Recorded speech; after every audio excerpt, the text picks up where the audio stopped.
tem um deste? Sou louca pelo meu. Na verdade, adoro todas as minhas coisas. Já se perguntou de onde vêm todas as coisas que compramos e para onde vão quando nos desfazemos delas? Não conseguia deixar de pensar nisso, por isso quis saber mais sobre o assunto. E os livros diziam que as coisas se deslocam ao longo de um sistema. Da extração para a produção, para a distribuição, para o consumo e para o tratamento de lixo. Isso tudo se chama a economia de materiais. Bem, estudei um pouco mais. Eu passei 10 anos viajando pelo mundo, atrás de pistas de onde vêm as nossas coisas e para onde vão. E sabe o que eu descobri? Esta não é toda a história. Falta muita coisa nessa explicação. Em primeiro lugar, neste sistema parece que está tudo bem, sem problemas. Mas, na verdade, é um sistema em crise, porque trata-se de um sistema linear. E nós vivemos num planeta finito. E não se pode gerir um sistema linear num planeta finito, indefinidamente. Em todas as suas etapas, este sistema interage com o mundo real. A vida real não acontece numa página em branco. Interage com sociedades, culturas, economias, o ambiente. E durante as etapas, a vida vai se chocando contra seus limites. Limites que aqui não vemos porque o diagrama está incompleto. Então voltemos atrás para preencher alguns espaços e ver o que falta. Uma das coisas mais importantes em falta são as pessoas. Sim, pessoas. As pessoas vivem e trabalham em todas as etapas desse sistema, onde algumas são um pouco mais importantes que outras. Algumas têm maior poder de decisão. Quem são elas? Comecemos pelo governo. Meus amigos dizem que eu devia usar um tanque para simbolizar o governo, e isso é uma realidade em muitos países, e cada vez mais também no nosso. Afinal, mais de 50% dos nossos impostos vão para os militares. Mas vou usar uma pessoa para simbolizar o governo, porque acredito nos valores e na visão de que o governo deve ser das pessoas, pelas pessoas, para as pessoas. A função do governo é olhar por nós, cuidar de nós. Esse é o seu trabalho. Depois vem as corporações. O que leva as corporações a parecerem maiores que o governo é porque elas são maiores que o governo. Atualmente, entre as 100 maiores economias da Terra, 51 são corporações. À medida que as corporações foram crescendo, em tamanho e poder, assistimos a uma pequena mudança no governo, como se estivessem mais preocupados com o bem-estar deles do que com o nosso. Muito bem, então vejamos o que mais falta nessa imagem. Começaremos pela extração, que é uma palavra pomposa para exploração de recursos naturais, que por sua vez é uma palavra pomposa para destruir o planeta. A verdade é que cortamos as árvores, arrebentamos as montanhas para extrair os metais, consumimos toda a água e exterminamos os animais. Aqui enfrentamos o nosso primeiro limite. Estamos ficando sem recursos naturais. Estamos utilizando demasiados materiais. Sei que isto pode ser difícil de ouvir, mas é a verdade. Por isso temos que lidar com isso. Durante apenas as 3 últimas décadas, foram consumidos 33% dos recursos naturais do planeta. Desapareceram. Cortamos, minamos, perfuramos e destruímos o planeta tão depressa que estamos debilitando a capacidade do planeta para sustentar o nosso modo de vida. Onde eu vivo, nos Estados Unidos, resta-nos menos de 4% da nossa floresta original.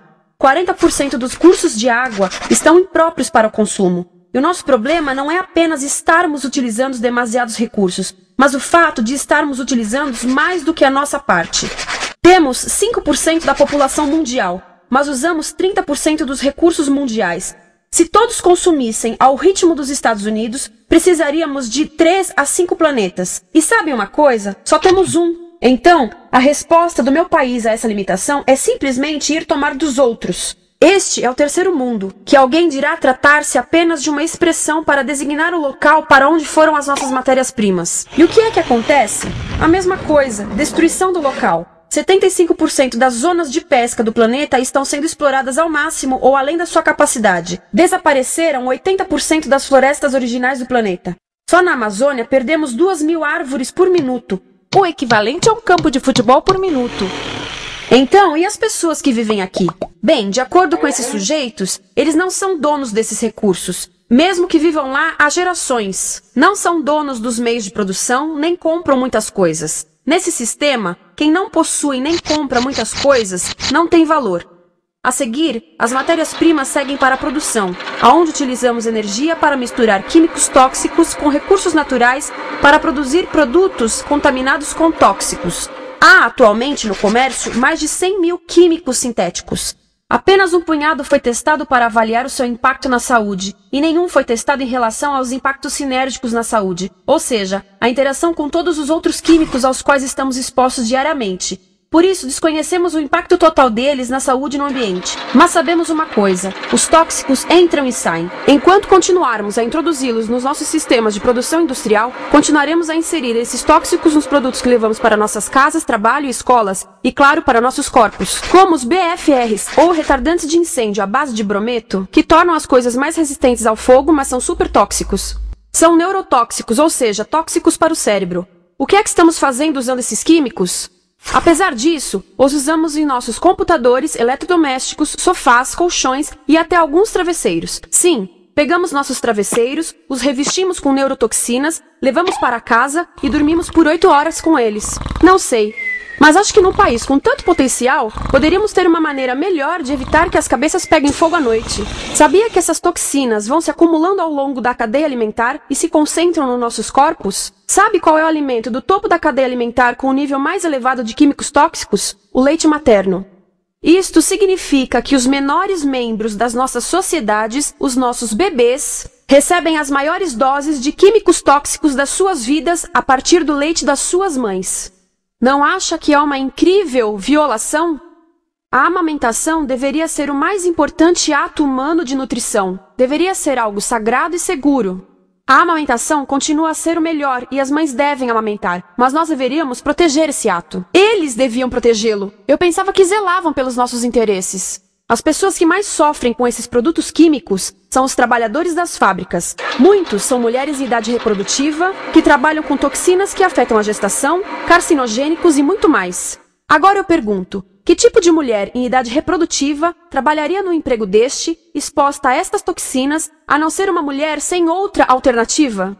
Essa é uma das maravilhas desse sistema. A erosão dos ecossistemas e economias locais, aqui, garante um fluxo constante de pessoas sem alternativas. No mundo, há 200 mil pessoas por dia se deslocando de ambientes que as sustentaram ao longo de gerações para cidades, onde muitas vivem em bairros de lata, à procura de emprego, por mais tóxico que seja. Não só os recursos são desperdiçados ao longo desse sistema, mas também pessoas, comunidades inteiras são desfeitas.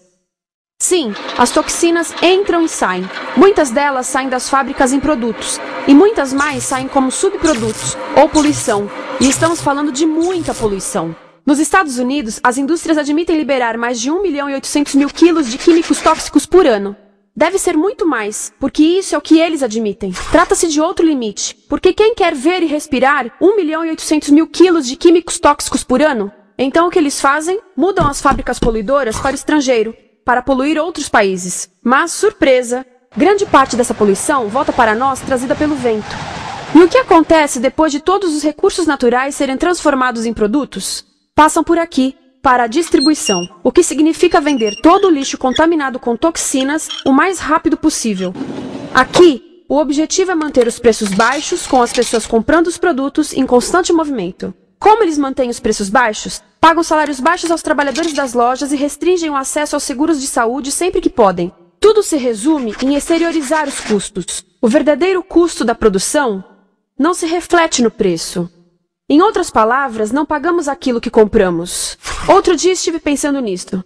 Ia a caminho do trabalho e queria ouvir as notícias. Por isso entrei numa loja para comprar um rádio. Encontrei um pequeno rádio verde engraçado que custava $4,99. Na fila do caixa pensei, como $4,99 podem refletir o custo da produção e transporte desse rádio até ele chegar nas minhas mãos?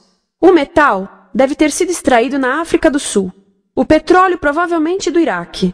O plástico produzido na China e talvez montado por uma criança de 15 anos numa fábrica do México. $4,99 não paga nem o aluguel do espaço ocupado na prateleira, nem parte do salário do empregado que me atendeu, ou as viagens de navio e caminhão que o rádio fez. Foi assim que eu percebi que eu não paguei o valor do rádio. Então, quem pagou? Estas pessoas pagaram com a perda do espaço dos seus recursos naturais. Estas pagaram com a perda do ar puro, com o aumento de doenças como asma e câncer. As crianças do Congo pagaram com o seu futuro, pois 30% delas abandonam a escola para trabalhar nas minas de coltan, um metal que usamos em aparelhos eletrônicos baratos e descartáveis. Estas pessoas pagaram por não ter direito ao seguro de saúde. Ao longo desse sistema, pessoas contribuíram para que eu comprasse o rádio por $4,99, mas essas contribuições não são registradas por nenhum contabilista. É isto que eu quero dizer com exteriorizar o verdadeiro custo de produção. E isso nos leva à seta dourada do consumo. O coração do sistema, o motor que impulsiona. É tão importante proteger esta seta que se tornou prioridade daqueles dois sujeitos. É por isso que após o 11 de setembro, quando nosso país estava em choque, o presidente Bush poderia ter sugerido fazer luto, rezar, ter esperança, mas não, ele disse para fazermos compras. Compras! Nos tornamos uma nação de consumidores. Nossa principal identidade passou a ser de consumidores. Não mães, professores, agricultores, mas consumidores. Nosso valor é medido e demonstrado pelo quanto contribuímos para esta seta. Quanto consumimos. Não é isso que fazemos? Compramos, compramos, compramos. Manter os produtos circulando. E como circulam? Sabe qual a porcentagem dos produtos que circulam através desse sistema que ainda são usados 6 meses depois da venda na América do Norte? 50%? 20%? Não, 1%. 1.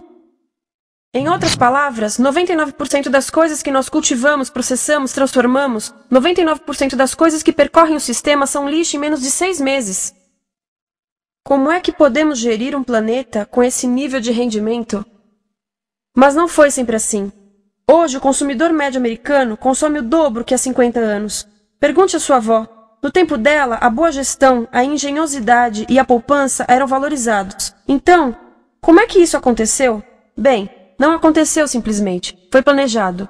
Pouco depois da Segunda Guerra Mundial, estes sujeitos estudavam a forma de impulsionar a economia. O analista de vendas Victor Lebow articulou a solução que se tornaria a norma de todo o sistema. Ele disse: a nossa enorme economia produtiva exige que façamos do consumo a nossa forma de vida, que tornemos a compra e o uso de bens em rituais, que procuremos a nossa satisfação espiritual, a satisfação do nosso ego no consumo. Precisamos que as coisas sejam consumidas, destruídas, substituídas e descartadas a um ritmo cada vez maior. O conselheiro econômico do presidente Eisenhower disse: o principal objetivo da economia americana é produzir mais bens de consumo. Mais bens de consumo? O nosso principal objetivo?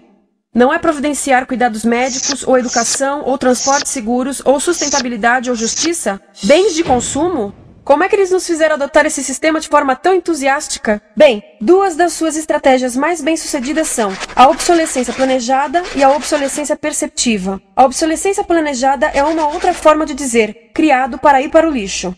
Eles fazem as coisas de modo que sejam inúteis tão rápido quanto possível para jogarmos fora e voltarmos a comprar. Isso é óbvio em sacolas ou copos de plástico, mas verifica-se isso em coisas maiores como esfregões, DVDs, máquinas fotográficas, churrasqueiras, quase tudo, até computadores. Já reparou que quando compra um computador, a tecnologia muda tão rápido que em poucos anos se torna quase um impedimento para a comunicação? Fiquei curiosa e abri um desses computadores para ver o que tinha dentro, e descobri que a peça que se muda a cada ano é apenas uma pecinha no canto. Mas não se pode mudar apenas essa peça, porque cada nova versão tem um formato diferente. Tem que jogar tudo fora e comprar um novo. Estive lendo sobre o design industrial da década de 50, quando a obsolescência planejada começou a aparecer. Esses designers eram muito claros sobre o assunto. Chegavam a debater quão rápido conseguiam que um aparelho avariasse, mas de modo que o consumidor mantivesse fé suficiente para ir comprar outro. Foi tão intencional, mas as coisas não avariam suficientemente rápido para manter essa seta funcionando. Por isso existe também a obsolescência perceptiva. A obsolescência perceptiva nos convence a jogar fora coisas que ainda são perfeitamente úteis. Como fazem isso? Mudam a aparência das coisas. Por isso, se comprou suas coisas há alguns anos, todos percebem que você não tem contribuído para essa seta. E como o nosso valor depende da nossa contribuição para essa seta, isso pode ser embaraçoso. Por exemplo, se eu tiver o mesmo monitor de computador gordo e branco na minha mesa por 5 anos e a minha colega tiver comprado um computador novo, ela vai ter um monitor plano brilhante que combina com o computador, com o celular e até com as canetas. Ela parece estar operando uma nave espacial e eu pareço que tenho uma máquina de lavar na mesa.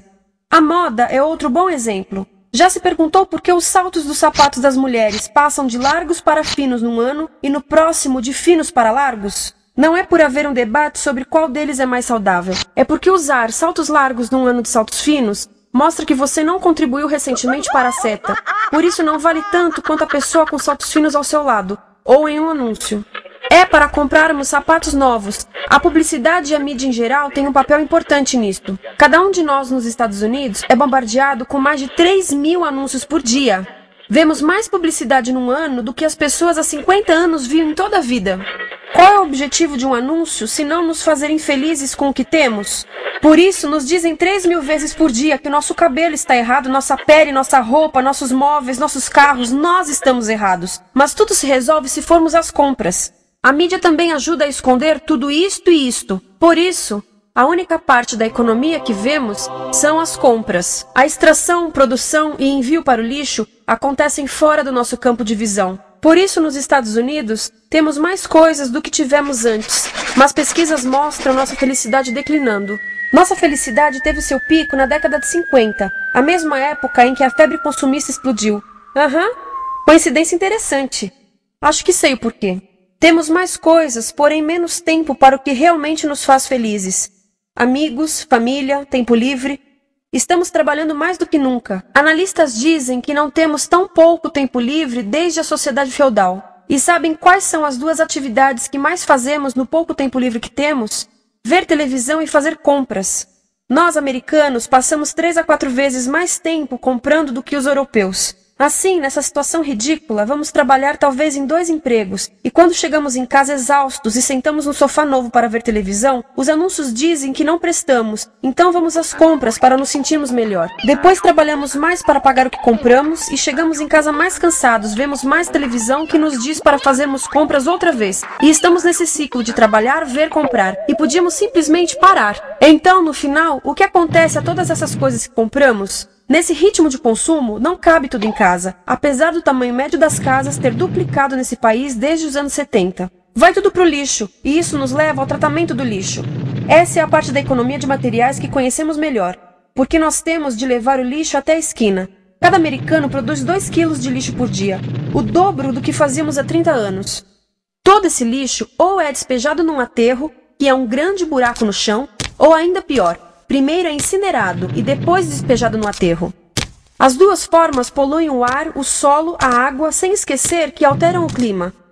A incineração é realmente ruim. Lembra daqueles tóxicos da fase da produção? Bem, queimar o lixo libera esses tóxicos no ar. Pior ainda, produz supertóxicos novos, como a dioxina. A dioxina é a substância mais tóxica feita pelo homem, e os incineradores são a principal fonte de dioxina. Isso significa que podemos parar a principal fonte da mais tóxica substância conhecida e feita pelo homem, simplesmente parando de queimar o lixo. E podemos parar hoje. Algumas empresas não querem criar aterros e incineradores aqui. Por isso, também exportam os resíduos. Então, e a reciclagem? A reciclagem ajuda?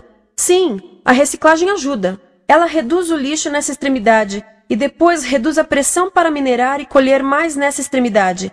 Sim, todos devemos reciclar, mas reciclar não é o suficiente. Reciclar nunca será suficiente por 2 razões. Primeiro, o lixo que vem das nossas casas é apenas a ponta do iceberg.